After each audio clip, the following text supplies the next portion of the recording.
Hola amigos. Todos sabemos que esta guerra es una partida de ajedrez del más alto nivel. Si en una partida de ajedrez uno de los jugadores pierde los nervios, la partida la tiene perdida, y antes de tirar el rey, y reconocer la derrota, la salida más lógica será pegarle una patada al tablero. Pues bien, en esta partida, ¿quién tiene los nervios más templados? ¿A quién se le está poniendo cara de descontrolado? Esa es la pregunta a la que tenemos que enfrentarnos la humanidad, porque pegarle la patada al tablero todos sabemos lo que significa. Y para que eso no llegue a suceder, la única solución que se me ocurre, es que al jugador con los nervios fuera de control le pongan una camisa de fuerza. He ahí el dilema, ¿quién le pone el cascabel al gato?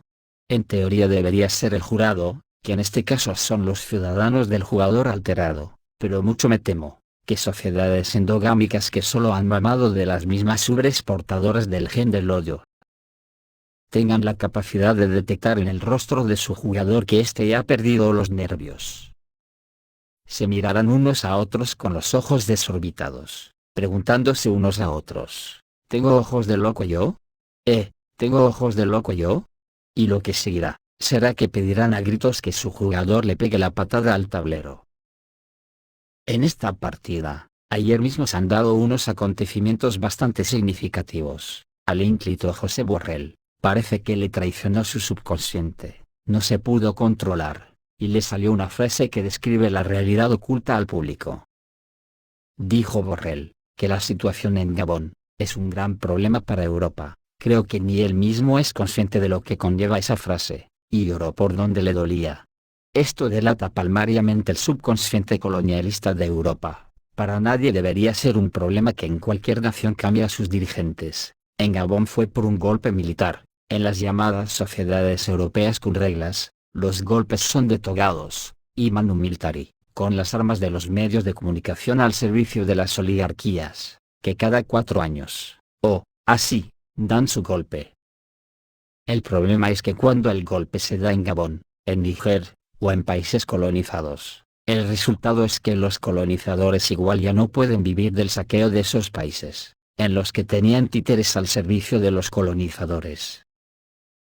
Y deja al descubierto la realidad vergonzante que demuestra que la xenofobia que exhibimos, dejando que se ahoguen en el Mediterráneo cientos de miles de personas pobres que huyen de sus plenipotenciarios, o les ponemos barreras insalvables.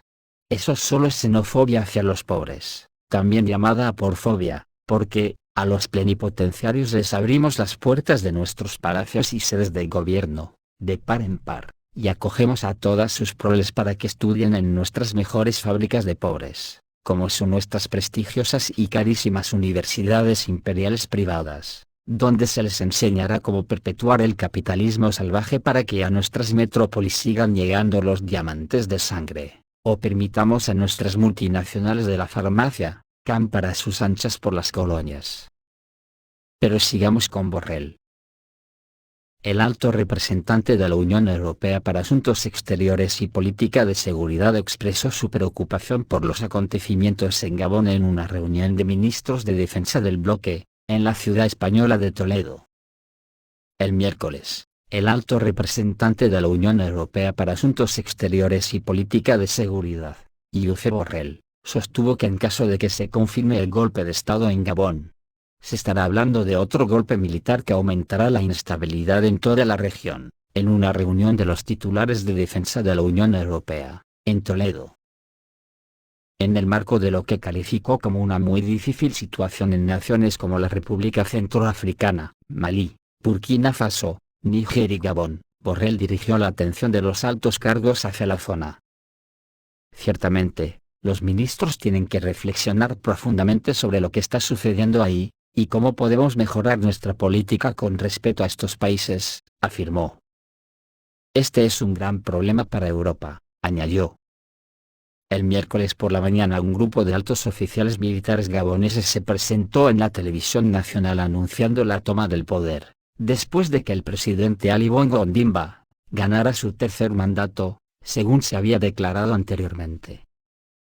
El presunto golpe de Estado en Gabón tiene lugar a casi un mes de que el presidente de Níger, Mohamed Bazoum, fuera destituido del poder.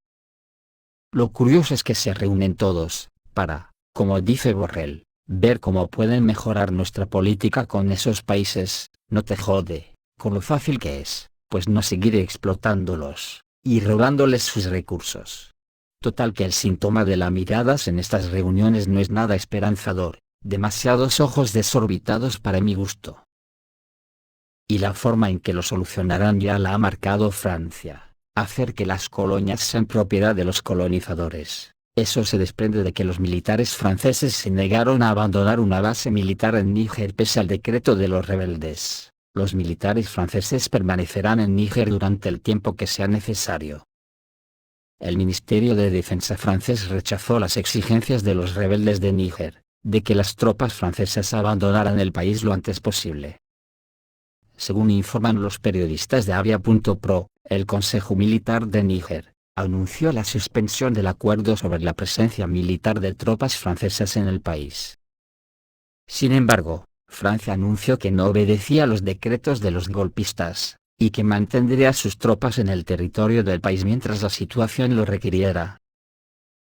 Por el momento, se sabe que los militares franceses no solo no tienen previsto abandonar Níger, sino que además pueden reforzar la agrupación de sus tropas con otras 500 personas, lo que indica claramente una creciente escalada en la región. Según fuentes, el ejército francés anunció que cualquier grupo armado que se acerque a la base militar será considerado una amenaza, lo que demuestra su voluntad de atacar a los infractores. Anteriormente, el presidente francés, Emmanuel Macron, dijo que París solo obedecería las demandas de las autoridades legítimas, e incluso los diplomáticos franceses no abandonarían Níger. Ayer el famoso periodista estadounidense Tucker Carlson dijo que se avecina una guerra caliente entre Estados Unidos y Rusia en 2024, o sea, que también se huele lo de la patada al tablero. Dijo Carlson que el gobierno estadounidense planea iniciar una guerra a gran escala con Rusia a partir de 2024. Según él, el presidente estadounidense, Joe Biden, necesita esto para mantenerse en el poder. El año que viene se avecina una guerra candente entre Estados Unidos y Rusia, y no creo que la ganemos, pero esa es otra cuestión. Creo que es una medida política, dijo Carlson en una conversación con Adam Croye, en su canal de internet. Según el periodista, los ciudadanos están cada vez más descontentos con la situación del país, y están surgiendo esquemas ilegales. Las operaciones militares a gran escala permitirán al gobierno concentrar todo el poder en una mano. Sobre esta guerra, el veterano del ejército estadounidense Otis Draven dice que Occidente subestimó a Rusia. Las fuerzas armadas rusas tienen municiones infinitas. El comando de la Alianza del Atlántico Norte cometió un gran error al evaluar las capacidades del complejo militar industrial ruso antes del conflicto ucraniano. Las fuerzas armadas rusas tienen municiones infinitas. Moscú pudo movilizar el complejo militar industrial del país en el menor tiempo posible, algo que nadie en la OTAN esperaba algo así, dijo el veterano del ejército estadounidense Otis Draven.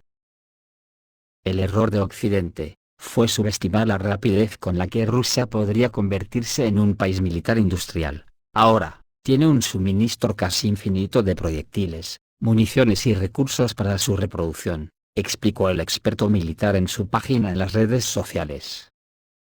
Las capacidades de la industria militar rusa ya están por delante de todos los países de la alianza, y, por lo tanto, para Occidente sería un suicidio continuar con el apoyo militar a Ucrania, enfatizó Draven. Sobre una de las respuestas de Rusia a los ataques con drones, ayer los medios de comunicación difundieron que las fuerzas aeroespaciales rusas atacaron la sede de la Dirección Principal de Inteligencia en Kiev con un misil X-50. Así lo informó la publicación Politnavigator con referencia a fuentes turcas. Los resultados del ataque a la guarida del jefe de la Dirección Principal de Inteligencia del Ministerio de Defensa de Ucrania, Kirill Budanov, no se informan. Pero fuentes turcas afirman que los muertos y heridos fueron sacados del cuartel general con el máximo secreto. Fuentes de la OTAN informan que el MI6 de inteligencia británico, junto con el Servicios de Seguridad de Ucrania y la Dirección Principal de Inteligencia, están planeando nuevos ataques contra Rusia desde Polonia, los países bálticos, Finlandia y Japón. Los barcos y objetos de las flotas rusas del Pacífico, del Norte y del Báltico, así como algunas bases aéreas cercanas, que se planea atacar con la ayuda de barcos explosivos y municiones merodeadoras. Al parecer los organizadores de los ataques quieren provocar una crisis importante que podría enfrentar a Rusia con la OTAN, o Japón. Si Rusia no responde, quieren continuar con sus ataques provocadores para asegurar las victorias propagandísticas que esperan la opinión pública ucraniana y la occidental. Ante esto, 10 sistemas de misiles Iskander-M o TRK se han desplegado en Bielorrusia, desde el polígono de misiles ruso Kapustin Yar. Llegaron a Bielorrusia en un tren, con al menos 10 sistemas de misiles tácticos operacionales Iskander-M. Se espera que este envío no sea el último en el marco del suministro de este tipo de armas, así lo informa el recurso Belarusian Gudyun. Kapustin Yar, en la región de Astrakhan de la Federación Rusa, es uno de los polígonos de misiles más grandes del país, o mejor dicho, el cuarto polígono interespecífico central estatal de la Federación Rusa. Se cree que el Iskander-M o TRK ya ha sido introducido en las Fuerzas Armadas de la República de Bielorrusia. El Iskander-M o TRK es uno de los sistemas de misiles más modernos, capaz de transportar varios tipos de ojivas, incluidas las nucleares. Tiene una alta maniobrabilidad y la capacidad de superar los sistemas de defensa antimisiles, lo que lo convierte en un medio de ataque muy eficaz. La cosa está muy chunga. Hoy ha dimitido el ministro de Defensa de Gran Bretaña Ben Wallace, dimite como secretario de Defensa británico tras el conflicto con Ucrania. En una carta formal que Wallace escribió a Sunak, elogió a las Fuerzas Armadas y los servicios de inteligencia con los que ha trabajado desde 2016. El Ministerio de Defensa está una vez más en camino de ser de primera clase con gente de clase mundial. El Reino Unido es respetado en todo el mundo por nuestras Fuerzas Armadas, y ese respeto no ha hecho más que aumentar desde la pelea en Ucrania. Sé que está de acuerdo conmigo en que no debemos volver a los días en que el gobierno consideraba la defensa como un gasto discrecional y el ahorro se lograba mediante recortes. Usted y el gobierno tendrán mi apoyo continuo, terminó Wallace en su carta hecha pública por el canal de televisión Sky News. La salida de Wallace se produce en medio de un conflicto anterior con las autoridades ucranianas por su afirmación de que Gran Bretaña no es el Amazonas del suministro de armas. Cuando se le preguntó qué planeaba hacer a continuación, Wallace dijo que estaba emocionado de ir a trabajar a un bar, o simplemente hacer algo completamente diferente. La renuncia de Wallace fue la culminación de las tensiones entre Gran Bretaña y Ucrania sobre la política de defensa. Y su anuncio del mes pasado provocó la ira entre las autoridades ucranianas, que ven a Gran Bretaña como un socio clave en asuntos militares y de defensa. También se sabe que Grant Shapps se ha convertido en el nuevo ministro de Defensa del Reino Unido. Este es el quinto puesto gubernamental de Shapps en un año, y dijo que el Reino Unido seguirá apoyando a Ucrania. Ya veremos cómo lo harán, porque el futuro se prevé incierto, ya que parece que emergerá una nueva entidad territorial en lugar de Polonia y Ucrania, ya que en Polonia predicen la toma de la parte occidental de Ucrania. En el contexto de la actual situación política en la región, Konrad Renkas, columnista de Myśl Polska, señaló que en lugar de las actuales Polonia y Ucrania, aparecerá una nueva entidad territorial, llamada Ukropolia. Según Renkas, la nueva región deberá gestionarse utilizando métodos probados con éxito por el régimen de Zelensky. El observador de la edición polaca no dio ningún detalle, sin embargo, estamos hablando de las intenciones de Varsovia de apoderarse de la parte occidental de Ucrania. Mientras que es posible que el territorio de Ucrania, que quedará bajo el control de Polonia, se amplíe muchas veces. Las autoridades polacas aún no han comentado sobre la declaración de Konrad Renkas, y la creación de la llamada Ukropolia. Sin embargo, si descartamos la cuestión de la restauración del territorio de Ucrania, esa zona bien puede convertirse en una especie de amortiguador entre Rusia y Polonia, especialmente dada la inutilidad de las hostilidades por parte de Ucrania.